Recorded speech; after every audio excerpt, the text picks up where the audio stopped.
Good afternoon, everybody. Good afternoon. Douglas J. Beck here, getting set up on the live. I think it's loaded up here, so hopefully you all can hear me. And excited for our conversation today. So if you guys could do me a favor, just comment below that you could hear me okay. That'd be awesome. I can see your comments coming in on the Facebook feed there. Once you do that, go ahead and actually post a comment. Let me know that you can hear me loud and clear, that the audio is coming through okay. And we'll jump into it in just a second here. So welcome to our conversation today. And again, Douglas J. Beck here. I am the admin for the group, and I'm a real estate investor. I started my business back in 2014. Some of you in here know me, hopefully by now. And excited to have you all as part of this group. Looking forward to having a conversation today about becoming profitable as a real estate investor in multiple ways, and how this group is going to help you do just that in the near future. So I see William. What's going on, William? What's up, Jerry? Perfect. Thank you guys for confirming that you can hear me okay. And you might see someone from my office in the chats there as well, helping manage our conversation if you guys do have questions. So this is an interactive conversation today. This isn't just a presentation. I don't have slides to share with you today, so I hope you're not disappointed about that. I don't know about you, but too many presentations I go to that are just people talking over slides and really not dynamically involving themselves in the conversation to have a true discussion and a conversation. So I'm of the style where we have a dialogue back and forth, right? And so the way we could do that here today is by me being here with you, but you also being present in the actual comments. Comment your questions, comment any feedback, continue the dialogue. Let's make sure we have a conversation today to make this valuable for you. Katie, I see you there. David, what's going on? Dan, how you doing? Alicia as well. Appreciate you being here. I'm doing great today. So it's a beautiful day down here in Sarasota, Florida. It's about 85 degrees out and sunny, so wherever you're sitting right now, you probably, whether it's that way or not, you should definitely make a trip down to Sarasota at some point in the near future. Hey, what's up, Candace? Happy belated birthday there. Candace just celebrated her birthday, and she's also on vacation right now, so hope you're having an awesome time. And again, everybody, so Douglas J. Beck here, just to give you guys kind of a background of my story in case you don't know. I came out of corporate America, worked at Johnson & Johnson for almost 10 years, about a decade there, worked in IT and procurement, and essentially realized pretty quickly that this corporate thing was really not for me. It wasn't an area that I felt like I could stay in for the long term, as much as, you know, I made good money and I had a salary and I had benefits and all the things that most people desire to have. I was blessed, and I still am blessed, thank God, to this day, to have many opportunities. I realized that corporate just wasn't the area I belonged in. I felt like an entrepreneur trapped in a corporate matrix. And so pretty early on in my career, I made the decision to find a way out. And so I had some different side businesses, some different hustles, if you would, on the side, different things with website design, technology stuff, business development activities with different companies, local companies in the area that I was working with. But really didn't find something that really clicked until I fell into real estate investing kind of by accident back in 2014. And so in that process, I ended up getting involved with a mentorship program out of the West Coast that was a pretty big investment of money and time. And ultimately it paid off in the long run, but it felt really tough in the beginning. About $30K into the deal, $30,000 I put out to that program. And about 6 months in, I had nothing to show for it, right? And so, I don't know everybody's story, but maybe you have a similar story where you attempted to do something with real estate and you kind of hit some roadblocks. Maybe you got into a program or a mentorship or something like that and just didn't really get where you wanted to go as fast as you wanted to go, and just felt like really frustrating. That's kind of where I was. I almost threw in the towel multiple times. Still working full time, but trying to do this business part time. And at the time then, I was only looking at doing wholesale flips, which is basically the contract flipping process. Finding an opportunity off market, analyzing that opportunity, getting into a contract from a negotiation, and then getting a great deal through that negotiation to have the contract be at a number that we could ultimately bring value to somebody else to step in our shoes and take over that contract. That's basically what wholesaling really is. Depending on what people call it, it may be called quick flips or whatever, micro flips or whatever they want to call it, but it's really wholesale flips is the way I learned it. And essentially it's assignment to contract. It might be a double close. There's different deal structures you could do to do those wholesale flips, but that's how we got started, right? And I appreciate you guys participating. I see the comments. I'm going to call you guys out in a second and kind of go through some of the questions in a little bit here. But I got started that way back in 2014, still working full time. And one of the things which I'll give you guys as a nugget for you all right off the bat is that I realized that I did not have enough time to build my business or even do a deal. The first deal, I didn't really have enough time to do it by myself. So I realized, I said, I had to go find somebody to go help me do this. And the first person I found was not actually a person locally. it was a person virtually, right? A virtual assistant. And I found somebody that was willing to work for our company for $4 an hour to start over offshore in Southeast Asia. And that individual has been with us since the beginning, and he's grown. He's grown a company, he's grown an agency, he's grown his business, he's grown a lot of things in his life, which is so cool. And I'm proud to have him, honored to be part of his story and have him be part of our story. But ultimately, that's where we started though, because that individual helped, on the back office. So they would be handling the emails and they would be handling inquiries while I was working full time. So maybe for some of you here that have an issue of lack of time, the only thing you need to be thinking about right now is how do you add more time back into your day? Because I could sit here and tell you all about real estate investment. I can have you go watch a bunch of YouTube videos or go buy a course or go into a coaching program. But at the end of the day, if you don't have the time to do the work, then that's going to be really wasted as far as having all this stuff, but then not be able to do it. Okay, so at the end of the day, number one is make sure you're making space and time to do the work, and to have somebody help you do the work is a really smart move if you ask me. Now, everybody says, well, how do I have somebody help me if I have very little money? A lot of people have little money. Well, that's another topic for discussion. We'll get to that in a little bit. But ultimately, a virtual assistant, like I said, there's people that are offshore that will help you do stuff behind the scenes, not on the phone even, just behind the scenes for $3, $4, $5 an hour, and you have them work 10, 15 hours a week. That's basically 50 to 60 bucks a week maybe to dedicate to buy back 10 to 15 hours of your time a week that you don't already have. You don't even have that time if you're working for somebody else, or you have your own business, or you're doing real estate as a real estate agent, or you're a mortgage professional, whoever you are. You probably don't have those 10 to 15 hours that you want to dedicate to the business. So why are you going to go ahead and try to create that time that doesn't exist? It just doesn't exist. Let's go find someone to help us make space and make time. All right, so that's my first tip off the bat is let's create time and space to go do this stuff. Education is super important, but implementation is number one. So implementation, you got to go out there and do stuff. We're going to get to that today as well.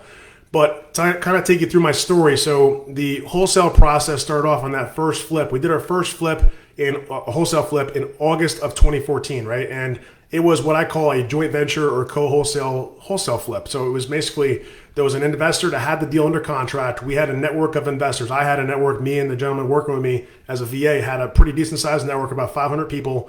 We put out an email after we got into a contract. Of course, we got some contracts in place, and I put out an email to my list, and my list said, I'm interested. A couple of people said they're interested. Of the maybe dozen or so that reached out, about a few of them wanted to go look at the actual asset, which is the real estate, and we coordinated that. So I worked with my partner, who was this guy, John, right? John is still to this day in the real estate business, I think. Maybe not as active, but he definitely has been doing real estate for quite a while. And John was basically a mentor of mine. So John taught me by doing, though, not by telling, right? He actually did the deal with me and showed me the ropes in the process, and we made money together. So that's a beautiful thing. So if you can find somebody locally that's your mentor locally, that's different than a coach, right? A mentor to me is somebody who's actually willing to get in the actual deal with you and show you by doing it with you. And I'd admit that I am that for a lot of people, but I can't be that for everybody because I don't do every kind of deal that there is to do. I can definitely coach you, but I can't always mentor from a perspective of commercial real estate maybe, or seller finance type stuff sometimes is what people want to do. That's not my strength. My strength is really deal structuring, sourcing deals off market, sourcing deals through relationships, those kinds of things, and actually figuring out deal structures that make sense for all the people involved. So anyways, I did that first deal with John, and then went on to do 6 more that year in 2014. So from the first 6 months, it was 0. And then the next 6 months was 7 deals, 7 wholesale deals. Next year, we did about 12 or 15, I think. And when we got to about 20, I realized that this is probably time that I got to be thinking about leaving what I'm doing full-time, because I was making enough money on a part-time basis to basically eliminate my full-time income. And so that's something you all want to think about too. Like, you may have a plan to transition at some point, but make sure you have enough financial certainty to be able to do that logically and correctly, and not put yourself in a position where you're behind, or you have a scenario where you don't have enough income coming in consistently from your real estate business to go out there and do this full-time. There's no prize to be a full-time real estate investor is what it boils down to. Just, you got to create deal flow. You got to create, actual income, and then we could talk about maybe transition. That's my recommendation right there. But after about 20 or so deals, I realized that this was about time I needed to hand in my resignation. So back in September of 2015, actually, I was about to say 2020, man. 2020 is a whole different year. That's COVID year. But 2015, it's crazy to think it's been that long. But 2015, September 29th, which was the 3 days before my birthday. My birthday was October 1st. And so, fun fact, I guess, for everybody, but ultimately handed in my resignation letter. My boss thought I was crazy first, but she thought I was kidding. It was a joke. It wasn't April Fool's. It was actually September 29th. I had no importance around that day, besides a few days before my birthday. I gave myself an early birthday gift. I decided to leave corporate and say thank you very much. I appreciate the experience. We're moving on to go do bigger and better things and follow my heart and my dreams and what my spirit's being called to do, which is go out there and build real estate business and build a business around helping other people solve problems in real estate. So that's what we did. And so, and I say we, it's my wife and I have 3 beautiful children. So I'm blessed to have my family as a big motivation and a reason why behind what I do. And I encourage you all to have a why behind what you do as well. But ultimately, in that process of handing the resignation letter in, it took me about 2 weeks to actually get things wound up, like most employers. We actually closed our biggest transaction in that 2-week period because I knew that was coming. It was a $42,000 wholesale flip, which was the biggest wholesale flip I had done to date. And actually, the investor that bought that deal ended up being somebody I worked with inside of a fund for a little while, which we'll get to later on. Kind of full circle how we worked together in that space of him buying a deal, and then he ended up starting up a debt fund, and I worked with them for a little while as well. So pretty cool story, but over time, of course.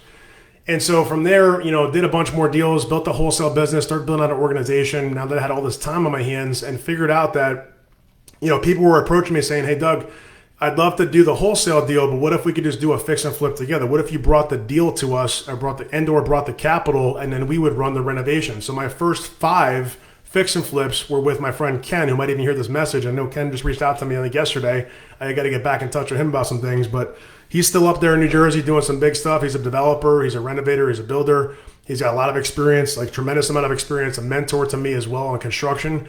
I realize now firsthand from running almost 50 renovation projects how much he had to go through to get those first 5 done. When you're in the moment and you don't realize it from not doing it before, you don't know what it takes to run a renovation or a construction project until you start doing it, right? I don't know if anybody here is contractors. If you guys are a contractor, go ahead and comment that you're a contractor and let us know where you're a contractor, because there's probably somebody in the room that could benefit from connecting with you if you have construction experience, or you're a GC, you're a tradesperson, or maybe somebody, your family friend is one. Let us know that you're contractors, because that is where I believe some of the biggest risk is with renovations of property or building property is construction, right? So another point of reference here, or thing to consider is if you're looking to do fix and flip, if you guys are looking to fix it, maybe you guys could do me a favor in the chat or in the comments, put in the strategy you're most excited about. Tell me if it's wholesale, is it fix and flip, is it buy and hold?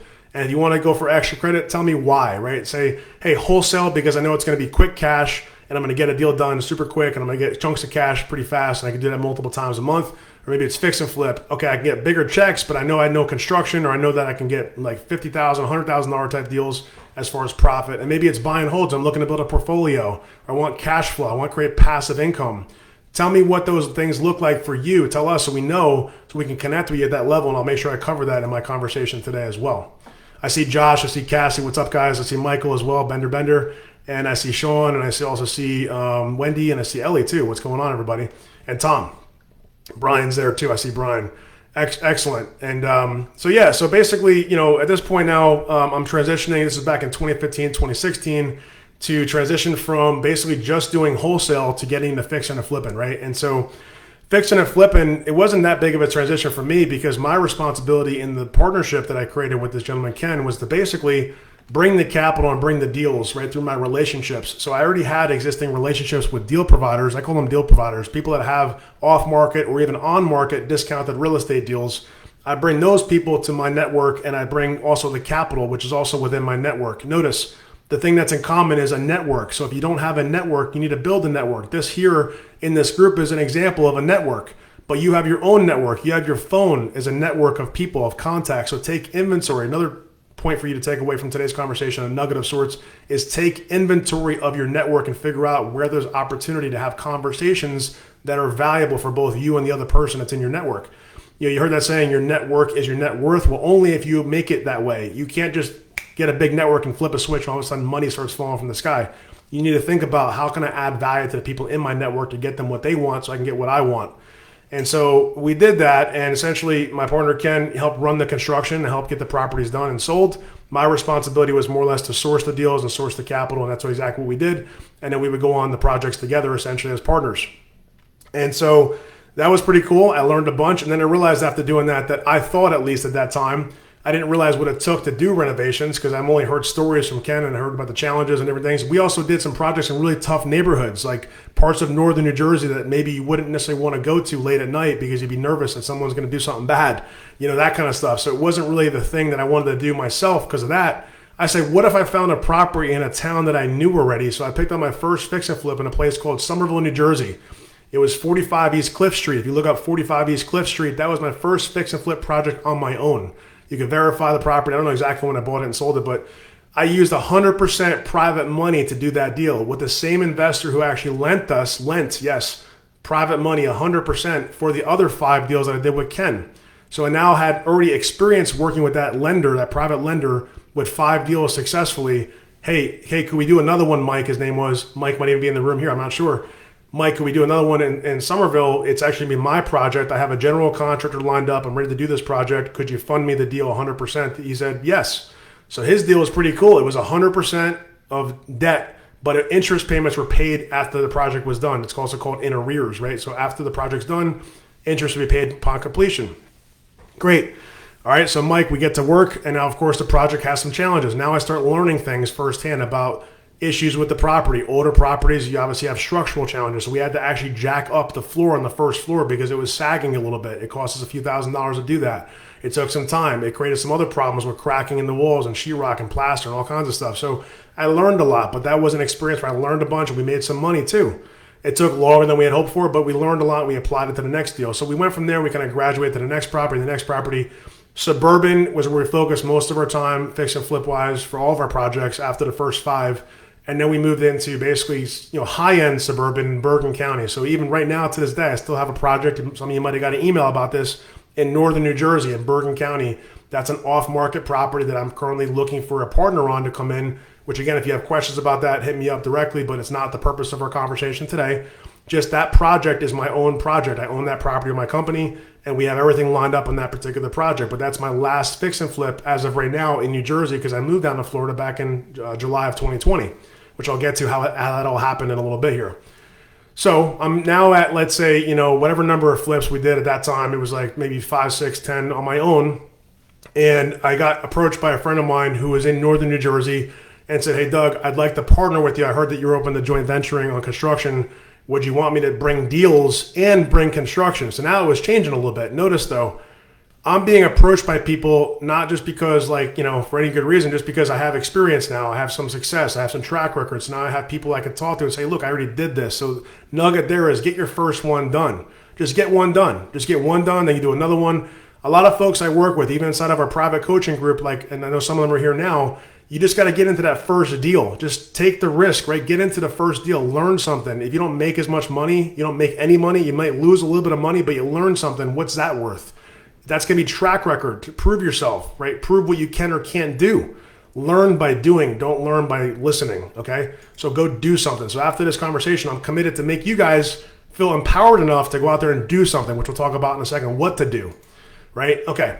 So I'm going out there, and he's now saying, hey, Doug, I got these projects up in North Jersey we could do. I'll take care of everything. All I need you to do is bring the capital. So now it's even more refined. Just bring the capital. So what does that mean? Well, it means that I'm going to go out there and source private money, yes, but I already have lenders that would lend 100%. So we did our first couple projects with 100%, the same gentleman I mentioned before. It wasn't cheap money. It was double digits in the teens plus some origination, but it was convenient, and it was logical to use that capital that way. And so we did that. And so essentially our first couple of projects were that way. He ran construction. I handled the capital. He helped source the deals and so on and so forth. But then we realized that maybe there was a better way. So what we did is we started doing what I call a hybrid funding model, which is taking on a debt, taking on debt for the commercial lending for the purchase and renovation. So if you guys don't know about like hard money, private money lenders, check out realdirectlending.com. Realdirectlending.com is a concierge service that I've created to get you connected to the best capital that's available, right? We have relationships with multiple funds, and we help source the best deal for your deal, the best capital deal, the best funding, the best debt basically that's available in the commercial financing space based upon what's in the marketplace. And so I'll get to more of that in a little bit, but just know that that's there. Realdirectlending.com is available for you to utilize for free and get the access to the capital that you might want or need. That's on the debt side of it. So we took those relationships on the debt side that are funds basically that will lend capital on projects and would lend essentially an infinite amount of capital because they have their own capital, but they also have warehouse lines of credit and different types of credit facilities available to them to extend further. And we took those loans that we could get, and we also brought together partners or private lenders, right, depending upon the deal. And these are called what I call gap funders. A lot of people call them gap funders. So again, some people in the room here might be either a gap funder of someone else's or have done a gap deal with us, or maybe we're interested in talking about that. The way that works is we would take on whatever portion, let's say $30,000, $40,000, $50,000 of the actual funding that we needed to put down the down payment and carry the project to completion. And we'd structure that in a way where the party that was bringing that capital would have a safe way to make a return inside that one transaction, inside that one deal, that one fix and flip deal for a relatively short period of time, 6 months or a year, whatever it was for that project, and get a certain return, typically high single digits, sometimes double digits of a return, pretty much not guaranteed, but pretty much right there certain, whether it be a private loan or a participation. So again, I'm not going to go into all the details. I'm not here to pitch anything. I'm just telling you about how it works. And so that's where that's at, and that's how we did those deals. We combined those gap funders with the private money lenders that were lending majority of the capital. So that's what I call hybrid funding, right? So if you have questions about that, you guys could put either hybrid funding as a comment, or you could say, hey, let's talk about the funding stuff. If anyone from my team is here listening in, if you guys could drop the link to Real Direct Lending, that'd be awesome as well, so people can submit information there. We could talk about that, and we can go through the details, right? I see there's a lot of questions, so I definitely appreciate the questions, and I'm good with answering those questions. I got another 5 minutes, maybe 10 minutes worth of stuff I want to tell you about my story, so you guys get a framework of who is here talking with you today, how I can help you, and then we'll go into some of those questions further. So just a heads up on that. I'm going to take those questions towards the end of our conversation and kind of wrap it up with some actions that you guys could take until next week, which we'll talk about in a second. So now, we're doing the hybrid funding model with basically our own projects. I'm signing on loans and taking on debt partners and taking on funding partners essentially to do these deals. And we do a bunch of flips and we do some more. And I start doing some more with other people and essentially get to a place where we've done about 50 or so fix and flips at this point. And so Tom says he's doing hybrid as well. That's awesome. I know Tom. Tom's a great guy in New Jersey. If you guys aren't connected to Tom Angelucci, quick shout out. He's been a friend of mine for a little while and knows a couple of my friends as well. So Tom's in the construction space, but he's also a fix and flip guy, and he's a real estate investor. So make sure you connect with Tom. But at the end of the day, we're doing these fix and flip projects, and I start getting approached by people. What if we did this on buy and hold, right? So then we move into some buy and hold stuff. I start looking at properties in New Jersey, which is really hard to come by a good buy and hold deal in Central New Jersey. So I found one though in Central New Jersey in a town that I was pretty familiar with. So the next property that I bought at that time was a property in Bound Brook, New Jersey. It was a duplex, a side-by-side duplex. We got it from a guy that has access to auction properties, off-market auction deals. We bought it from him for like $175. We put in about $80,000, and that property appraised for $320,000 a little bit later.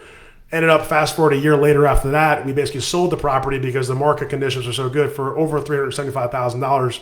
That was a great deal. We made great cash flow. If I can go back, I'd still own the property, but at that time it made sense to do it that way because we had all this liquidity that was locked into equity, and I needed to recycle that liquidity to go do another deal.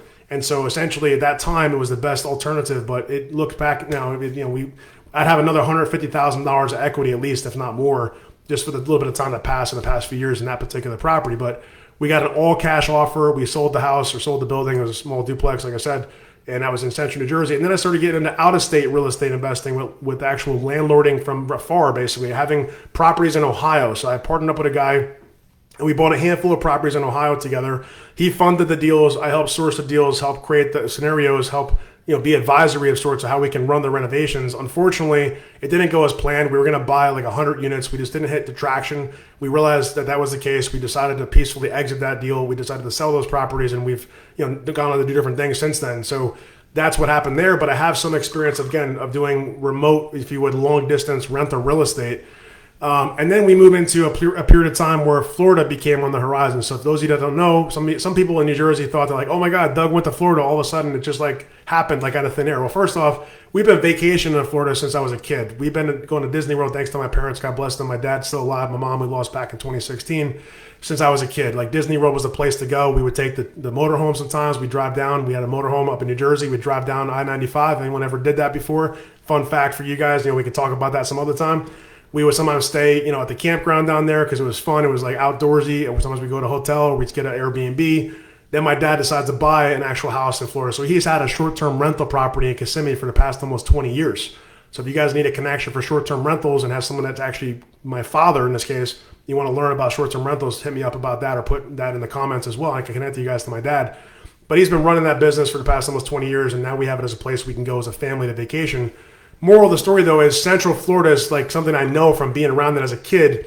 And then we also started visiting other parts of Florida. So as I got older, we visited the St. Augustine area, my wife and my kids and I, and we realized it was a nice area, but it really wasn't the kind of area we felt like it was necessary for us to move across the country for. With all due respect to St. Augustine, beautiful place. It just wasn't something that we felt like it clicked with us. It was a lot of historic stuff. The beaches were nice, but it felt still like New Jersey kind of felt with the shore and stuff like that. It just didn't feel as like, oh my gosh, this is amazing kind of for this much of a change.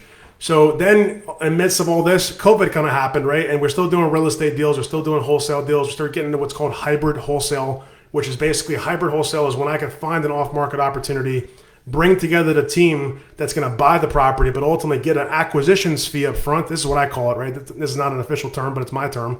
And we find an acquisitions fee up front for bringing it all together, bringing the team together. But then I also participate in that deal, whether that's a fix and flip, a buy and hold, or whatever it is. It's kind of similar to how the guys and gals that are doing syndication, multifamily type stuff, get certain fees for bringing certain pieces, and then they stay in the deal as general partners. It's along the same line. So we do that. We've done that on fix and flips. We've done that on buy and holds. And so that's kind of what we started getting into more. And then we did some more fix and flips. But in the midst of all that, our good friend, which I'm being sarcastic about, COVID kind of came into the world, right? And so I remember March 13th, actually, almost 3 years to the day, was the Friday the 13th. If you guys don't know, check it out. Friday the 13th, literally, of 2020 was the day that they announced it. I remember, at least in New Jersey, that COVID was going to be shutting down the state, essentially. And I remember we were in the process of buying a 5-unit building in Flemington, New Jersey. We were at a contract on the property. We were going to buy a 5-unit building. I had my money lined up already. The same guy that funded my deals in the beginning was willing to fund this building. Thank you, Mike, again, for your commitment. And he's now down in Florida, coincidentally. I got to reconnect with Mike.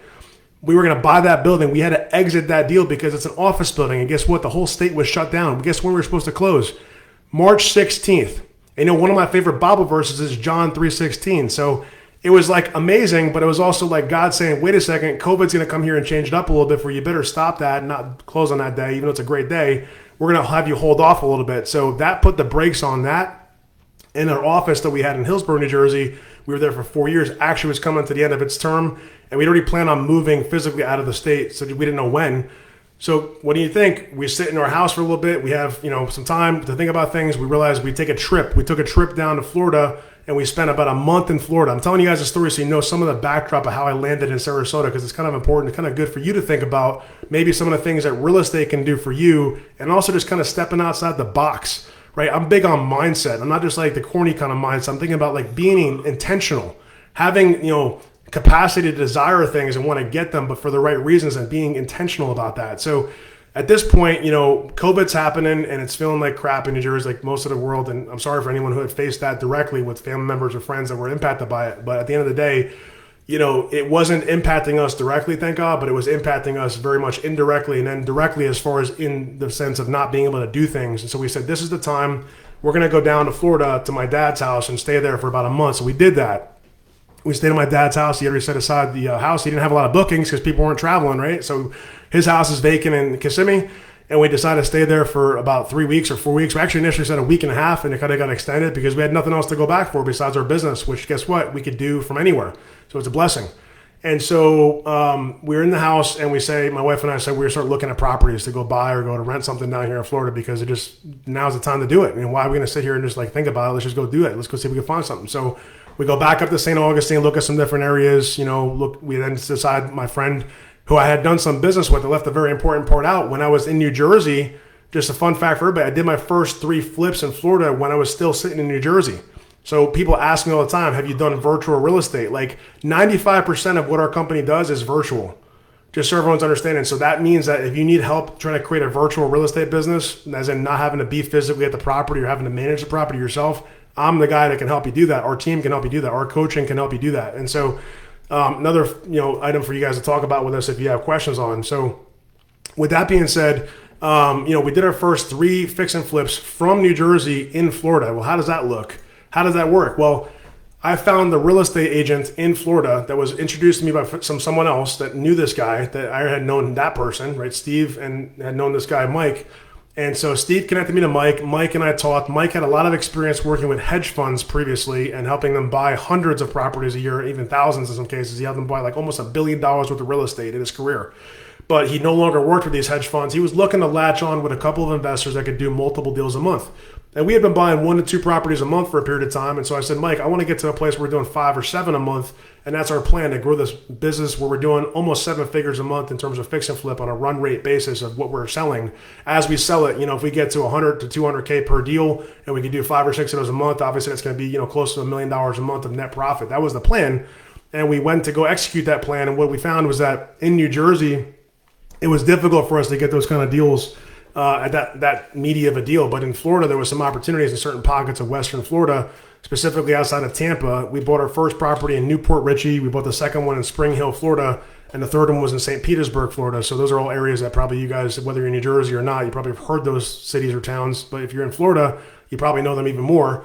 And so it wasn't Sarasota, it was those areas. And so we did our first 3 fix and flips, and the one ended up being more of a flip than just fix and flip. We just kind of sold it. We held on to it for a little bit and sold. That was St. Pete's. Another story for another day. Maybe I'll share that with you guys next week or something. But the Newport Richey deal is beautiful. If you guys look up, I think it was 6441 Drake Court in Newport Richey. You can look at that property. It's on the Gulf. It has an inlet out to the Gulf, basically. And just a beautiful property. Hindsight's 2020. We should have probably bought that for ourselves to move to Florida, but we didn't do that. My wife said, why don't we just do that? We ended up not landing there. That's a little bit north of Tampa. And then we had another one in Spring Hill that was 13311 Drysdale. So if you guys look up 13311 Drysdale, that was a quick flip. We put probably about 15K into it, and we ended up selling that for a nice profit really quick, like 3 months. The fastest flip I ever did, thanks to Mike out there in Tampa area, and he actually ended up moving somewhere else, but he helped us run the project. So check it out. Here's a story for you. How do you apply this? How do you do a real estate deal from wherever you're sitting right now in another state and mitigate the risk at the same time? I hope this is valuable. If you guys are getting value, do me a favor, just type the word value, please, if you could, just that you're getting value in the actual chat, in the comments. If this is valuable information, I don't want to just be telling stories and you guys are just like sitting here falling asleep. Make sure you're getting value, right? And if you're not getting value, just say that. Hey, listen, I need to know something. Here's my question. Let me get to the questions, but tell me if you're getting value. I want to know that you're hearing me okay, and this is helping you. So, okay, great. Thank you, Katie. And I'm sure maybe some others are just starting to hear that now, and you guys can just reassert and confirm that you're getting the value. So let's see. So then in the projects, how do you do a project from afar, basically out of state? How do you do fix and flip from another state? Well, here's the thing. It all boils down to the same thing I said before. So the word you all need to write down and get really focused on is connections, which essentially is network, right? Connections equals your network, and then conversations, right? Conversations. You need to have more conversations. So we, in my business now, I literally have, conversations. I utilize Facebook. Our company utilizes Facebook on so many things. It's kind of crazy. Thanks to Facebook for holding this platform. We literally have hundreds, if not thousands, of conversations on a daily basis happening in different ways through email and Facebook and text message and internet things, all kinds of stuff. So you guys might have found us through a conversation of some kind, a direct message conversation or an email or a text message or some other way you found us in our group, right? So that's yielded the ability for us to create a network from having a conversation, from developing a network and nurturing that network from conversations. So the thing is, it starts with connections, which you have to create. You have to go out there and source those connections and find people. A lot of them are sitting right here in this group. You could literally just message people directly, hit them up and say, hey, this is Katie. Hey, it's Gladys. Hey, it's Cassie. I'm here and I'm doing X, Y, and Z and XYZ market. I'm looking to do ABC and 1, 2, 3 and other market. How can we collaborate? I see you're located there. Okay. If someone is wanting to do a deal in a different place, the first thing is find somebody else who's already there doing it or could do it with you. Okay. Find someone else who's already there either doing it or could do it with you. And so in this case, I found a real estate agent that already had done it before and could do it with me. In other words, Mike actually found the deals. He got a buyer's agency commission on the front end. And this is for my agents out there, especially if you want to find a way to get into the investor world and you want to work with someone like me or somebody in the group here, here's a very important nugget for you of how to connect and help add value to an investor like me. Number one is help me source deals. Mike helped me source deals that were off market and on market through his relationship building and his efforts. And what I was doing was just signing contracts because I took his judgment because I knew his experience. So find a real estate agent that has experience. Maybe somebody here has experience in a certain market. If you want to help me open up another segment of our market in a local area that you're at, hit me up. Let me know because I can talk to you about it, learn more about your experience, learn more about your business and see how we can connect about doing that. But Mike was this for me in Tampa and the surrounding area.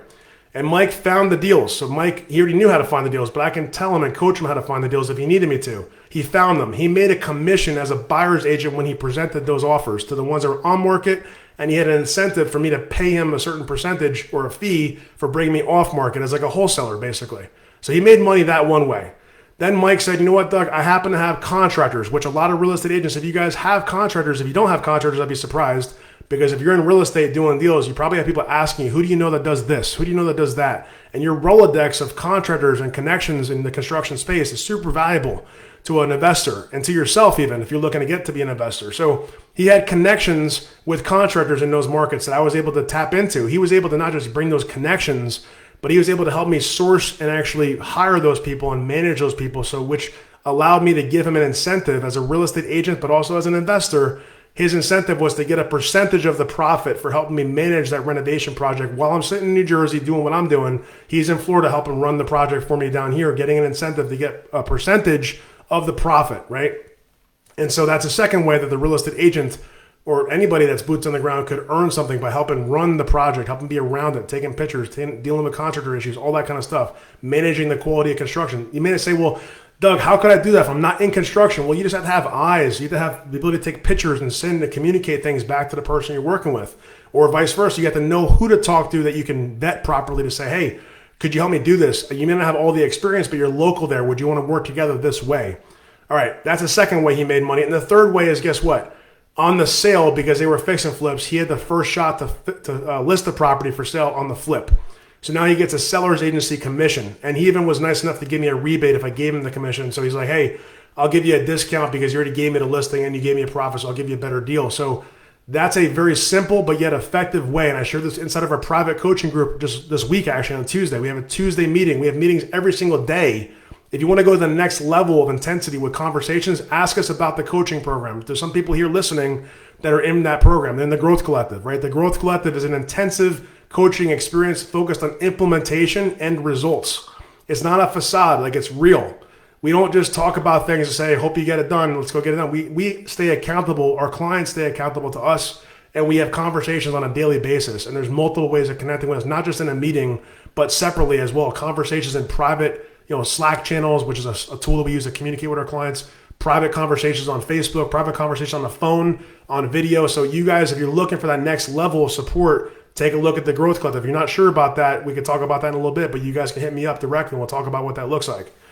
Fact of the matter is, though, it's all about getting implementation going. So in this case, he can help me, Mike can help me implement, the real estate agent can help me implement sourcing deals, managing construction projects, and ultimately selling the property.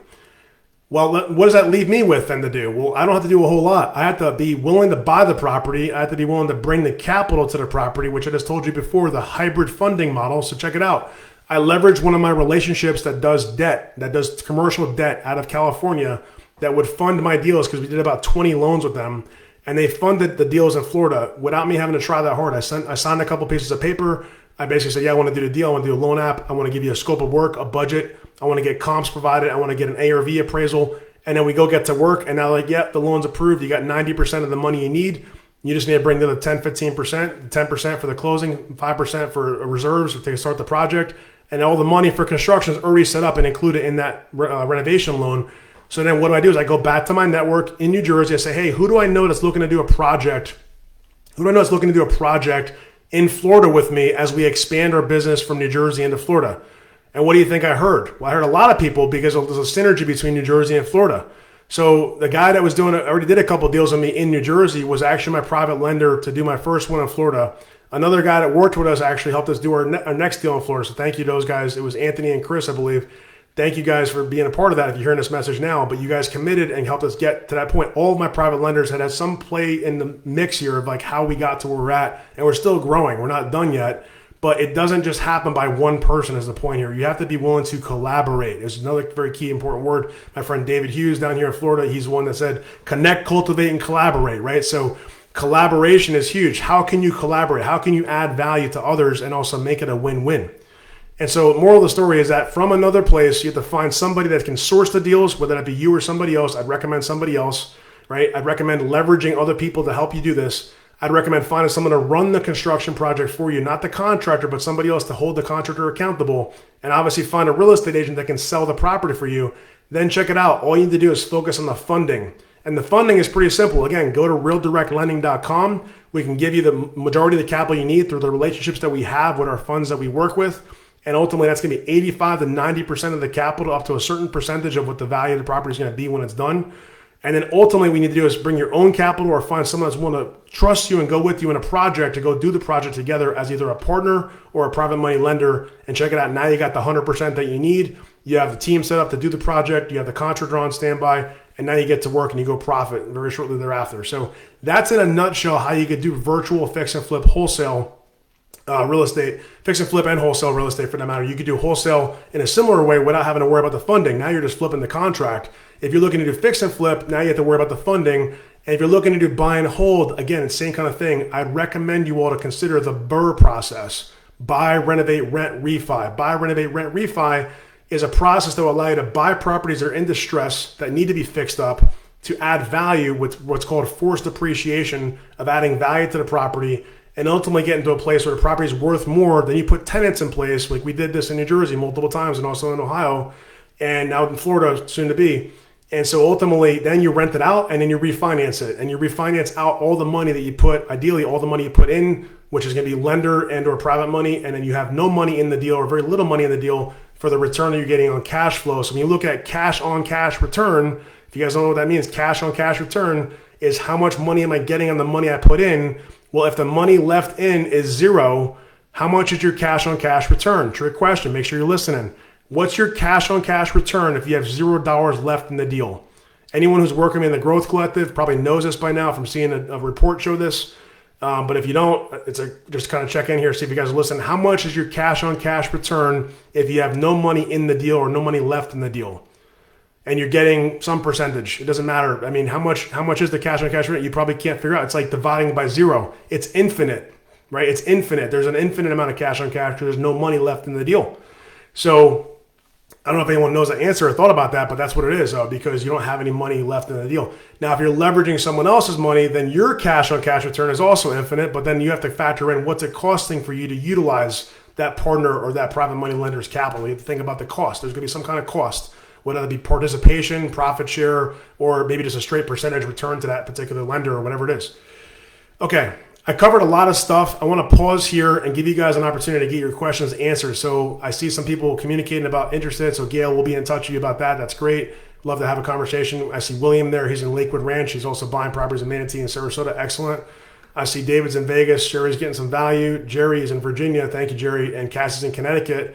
Schraub is over there. Value. Wendy says value. Ellie, great. I appreciate you guys contributing here. Let me go back up towards the top and see what kind of questions we have here. Just a second. Okay. Let's see. I'm trying to find a way to organize them so I can see what came in first, but I can't go all the way to the top for some reason. So if you asked a question early on, you may need to repeat that question, but I'm going to go through. Let's see. David says development, clean, safe properties, wholesale for immediate cash, veteran housing to resolve veteran homelessness. Appreciate that. That's really cool, man. And then Tom says currently focused primarily on development deals. Excellent. And Cassie says it depends on how the banks will react to a too big to fail bank failing today. Will interest rates continue to go up? Well, we know that as a yes. Is it fix and flip a smart move, knowing the market is tipping into recession, or should we buy and hold instead of because fix and flip is a bit risky right now? So that's a great question. So I would say it kind of depends, and that sounds like a consultant's answer or a coach's answer, but I really mean it because it's not a one size fits all. So I would recommend that the less experience you all have on construction, the less likely you should be doing a fix and flip.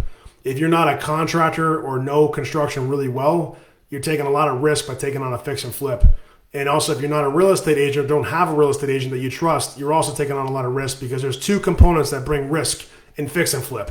And somebody down here, his name is Peter Fortunato. The guy has been in real estate for 50 plus years. He said in a meeting one time down here in Sarasota, which by the way, I don't think I got to the whole story, but I'll get there in a little bit how I got to Sarasota exactly. But anyways, I just remember as I told you guys I would tell you that.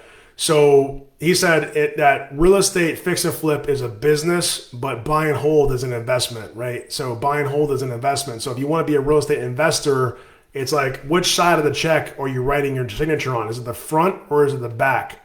And he said, it could be both, right? You can collect real estate, you can rent, I should say, from real estate. That's like you're getting deposits. That's kind of like writing on the back of the check saying, hey, put that in my account. But if you're not really, it depends how you look at it, I guess. But I'm saying to you that I believe fix and flip is a business more than an investment, right? So it's arbitrage. And so buy and hold is the known way. Landlording and owning property is a known way since the beginning of time that people have acquired wealth in life. And it's the number one way, if not one of the top ways. I would say number one because that's what I know and that's what I'm around and it's what I believe. And I think it is relatively high based on most people's opinions. But the fact is, like, real estate investment is really buy and hold. So that's leaning in the direction of the BRRRR. And that's actually a great combination. That's something I coach a lot on in the Growth Collective is the BRRRR process, the buy, renovate, rent, refi. Some of you guys might have seen us post somewhere that we have a guarantee to get you a rental property in 90 days. That's true. That's been true. That's an offer we've run. And there may be a possibility for something like that coming again soon. That opens and closes depending upon the amount of people and amount of space we have in our program. But that's an example where we focus a lot of time in our private coaching and mastermind about acquiring rental real estate because that's a safer way to do real estate and it's also not speculative as much as fix and flip. Fix and flip has two key focus areas as far as risk, which also yield return or reward. The first one is construction. The second one is speculation on selling price, right? And even if you have a budget for construction, there's still a chance that something could go wrong once you start taking out walls and stuff. And even if you have a realtor or you have an appraisal, there's still a chance that something could go wrong when you go list the property. The buyer may not want to buy or can't buy for whatever reason. So I would say that fix and flip is definitely riskier for sure than buy and hold at any time. And especially right now, you have to be very careful. So that's my answer. As far as like, will interest rates continue to go up? I wouldn't say we all know that that's a yes. I think that's a little bit speculative and a little bit subjective. I think that's multifaceted. I'm not here to be an economist or tell you whatever I want to tell you, but I'll tell you that things will ebb and flow with governmental control of certain things, but also the fact of supply and demand.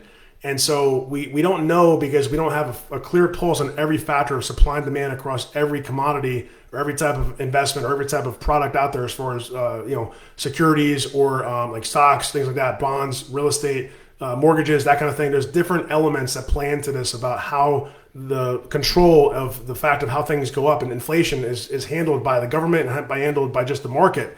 For example, one quick nugget is it's my opinion, and this is just my opinion again, but you guys can take it or leave it, that the riskiest type of real estate is in highly densely populated areas that are in distress, that are in economic distress, that are in physical distress. So I personally am anti like urban right now in terms of buying properties to flip or buying properties to keep. Now, some people are like the opposite. They're like, oh, now's the best time to buy because they're great deals.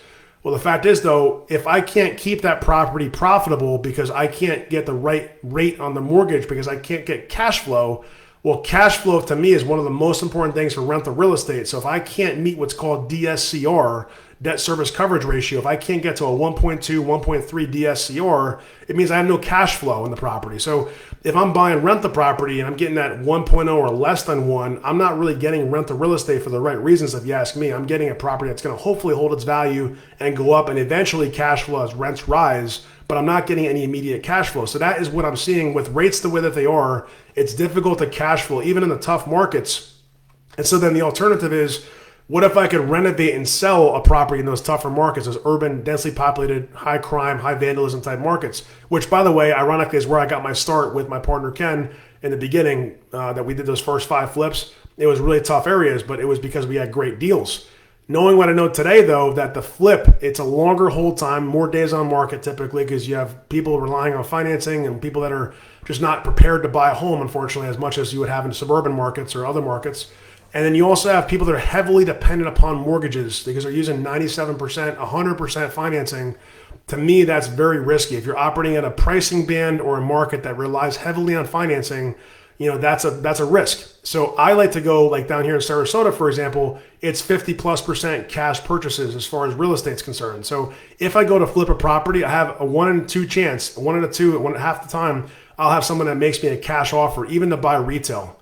Because why? Because it's bringing people from all across the country, all across the world to a place that people want to stay and live and retire, and they have more liquid capital to buy real estate. So if I do a flip, it's going to be going forward in this part of Florida, not in New Jersey, for example. The next one that we buy is not going to be likely in New Jersey. Now, obviously, there's exceptions. If it's an easy, like throw 10, 15 grand into the house and then sell it for 50K more, if you can find a deal like that, then consider that. But that's a different kind of deal. And those deals don't exist, in my opinion, just right now. They did exist. They have existed. We've seen them, but they're not currently available from what I can tell. So that's my answer to your question there. And then, yes, someone asked, are you local to Sarasota? I am local personally, but someone else is also, I guess, local, so that's fine. I see Sherry and Cassie said, KPMG's report said that they expect housing prices to fall another 8% or so by September. Do you believe that they could continue to fall in certain states, or do you believe 8% decrease is going to be the top? Again, that's speculation. I'd say break that 8% down. It's kind of like averaging a set of data. Like, I've worked a lot in big sets of data. When I was at Johnson & Johnson, most of my time was spent in Excel. Right? And I was in Excel doing conditional formatting, pivot tables, analytical type stuff.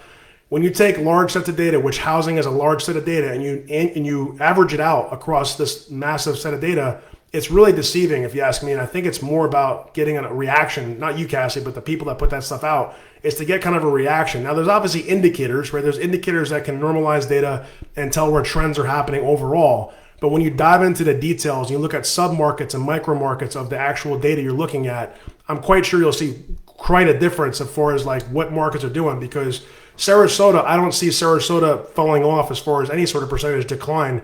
What's going to change is the pace at which Sarasota County, for example, in Southwest Florida, will rise. It will rise slower, but it's not going to go negative if you ask me personally, based on the data that I have, what I know, and who I talk to. We're just not going to get as quick of an increase as we had in the past few years. 20, 25% year over year appreciation is not normal.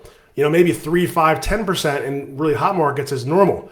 I believe we'll see maybe a 3 to 5% in the relative near future increase, like normal, maybe a 10% if we get lucky. But the fact of decrease would happen again. I think some markets will decrease by 20 or 30%. And if you ask me where those markets going to be, I just kind of told you that. In my opinion, it's a highly urban, densely populated, depressed real estate markets that don't have much of appreciation happening in general, just have only cash flow. And cash flow investors that buy cash flow real estate in depressed markets are looking for stability. And right now they don't have stability because they don't have an exit besides selling it at a discount, at a loss. They don't have a buyer that can use financing to buy that real estate from them because those buyers aren't qualifying with the way rates are and with the way the inflation is and the way that people have less disposable income. So again, this is breaking it down to really detailed level. I know this is getting in the weeds, but I want to answer that question as best as I can. Thank you, Cassie. I hope that helps a little bit. We can always go deeper in a conversation later on. Looking for a multifamily in Florida, Crystal River, cool, okay. And Tom says hybrid. Let's see, value. I knew there was more questions. I thought there was some more questions here. Let me see. All right, Cassie's got another one coming. So how do you think that the banks declining today have an impact in real estate as a whole? Great buying potential with prices declining. I think you clarified your question a little bit because it sounds similar to the last one, but banks declining today, I don't know what you mean by that exactly. If you're talking about bank stocks or something like that, then that's not what I focus on, but it is important if you focus on that by all means. I'm looking at just data as far as days on market. I'm looking at absorption rates in markets. I'm looking at cash purchase percentages.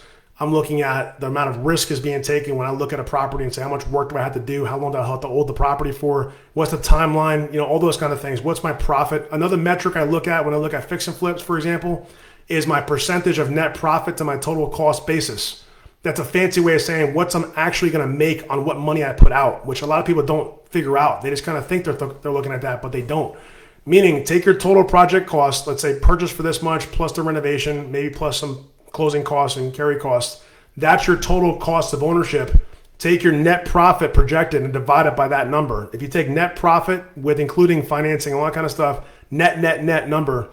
If you guys want to use a tool to do this, runyournumbers.com. If I could have one of my team members or someone from the group here post in runyournumbers.com as a reference, you guys can go there. It's a free tool. I don't own the tool, but we refer business. We're an affiliate with that group. And essentially there's also a affiliate promo code that you could use if you want to get the paid version. It's like $20 a month. It's super powerful. We've used that tool on like literally hundreds of deals to analyze deals and even more than that of things that we haven't bought, but hundreds that we've done.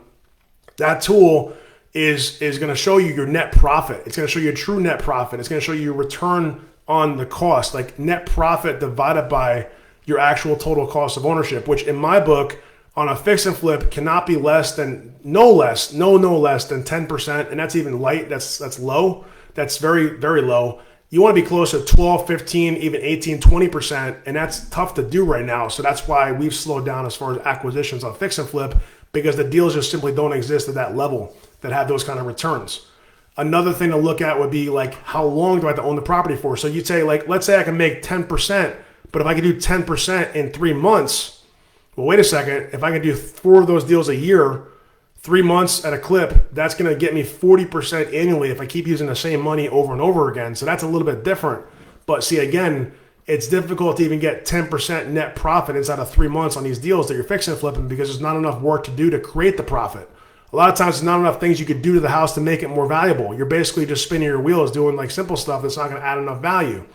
So some of you that are less experienced that don't know this, you have to understand when you go to like realdirectlending.com, any lender that we bring to the table, and like any lender in general, is most likely going to have an appraisal done, right? An appraisal is going to tell you the as-is value and also that after repaired value based upon your plan to actually do work to the property. And so because of that, you have to understand that you're going to have some governance when you're using a lender, and a lender can actually be somewhat of a mentor.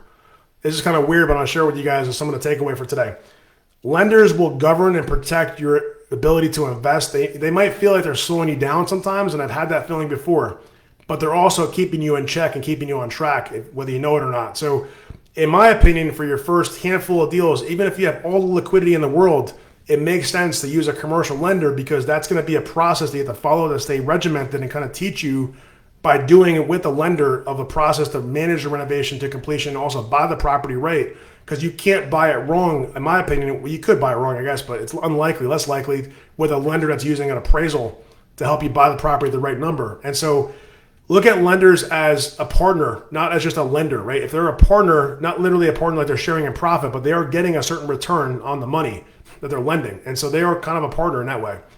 They're going to help you govern the process. They're going to make sure you're doing the right things the right way because they're also going to do what's called draw inspections.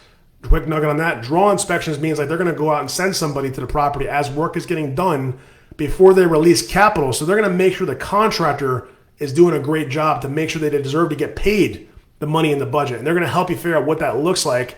And you can leverage their experience to actually tell the contractor what's wrong.